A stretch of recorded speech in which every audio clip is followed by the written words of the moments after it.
Varicose veins వ్యాధికి కేవలం 30 నిమిషాల్లో చికిత్స. కాల్ చేయండి 9989527715. లోక్సభ ఎన్నికల కసరత్తుపై స్పీడ్ పెంచింది కాంగ్రెస్. అభ్యర్థుల కసరత్తుపై ఫోకస్ పెట్టిన హైకమాండ్ గురువారం కీలక సమావేశం నిర్వహించబోతోంది. ఈ భేటీలో రాహుల్ భారత్ న్యాయ యాత్రపై చర్చించనుంది హస్తం పార్టీ. దేశం ఎన్నికల మూడ్లోకి వెళ్లిపోయింది. అన్ని పార్టీలు సాధారణ ఎన్నికలపై దృష్టి పెట్టాయి. ఇండియా కూటమి పేరుతో జతకట్టిన విపక్ష పార్టీలు వచ్చే ఎన్నికల్లో కలిసి పోటీ చేసేందుకు సిద్ధమవుతున్నాయి. ఇప్పటికే 4 సార్లు సమావేశమయ్యాయి. ఇక త్వరలో 5వ భేటీ జరగనుంది. ఇందులో ముఖ్యంగా సీట్ల సర్దుబాటుపై చర్చించనున్నాయి. అయితే అంతకుముందే రాష్ట్రాల నేతలతో వరుస సమావేశాలు నిర్వహిస్తోంది కాంగ్రెస్.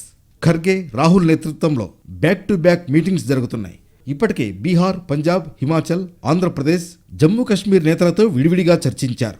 వచ్చే ఎన్నికల్లో ఇండియా కూటమితో కలిసి పనిచేసే అంశాన్ని వివరించారు. పార్టీ ఎక్కడ బలంగా ఉందన్న దానిపై ఆరా తీస్తున్నారు. ఇప్పటి వరకు విడివిడిగా చర్చించిన హైకమాండ్ వచ్చే గురువారం అన్ని రాష్ట్రాల కాంగ్రెస్ ముఖ్య నేతలతో భేటీ కానుంది. పీసీసీ అధ్యక్షులు, సీఎల్పీ లీడర్లు, రాష్ట్రాల ఇన్ఛార్జీలు, ఏఐసీసీ జనరల్ సెక్రటరీలతో సమావేశం కానున్నారు. ఏఐసీసీ అధ్యక్షుడు ఖర్గే అధ్యక్షతన ఈ భేటీ జరగనుంది. లోక్సభ ఎన్నికలపై దిశానిర్దేశం చేయనున్నారు. దాంతోపాటు రాహుల్ గాంధీ భారత్ న్యాయ యాత్రపై చర్చించనున్నారు. జనవరి 14 నుంచి మార్చి 20 వరకు బస్సు యాత్ర నిర్వహించనున్నారు రాహుల్. మణిపూర్ నుంచి ముంబై వరకు 6200 కిలోమీటర్ల మేర ఈ యాత్ర కొనసాగనుంది. దీంతో రాహుల్ రూట్ మ్యాప్పై అభిప్రాయాలు సేకరించనుంది హైకమాండ్.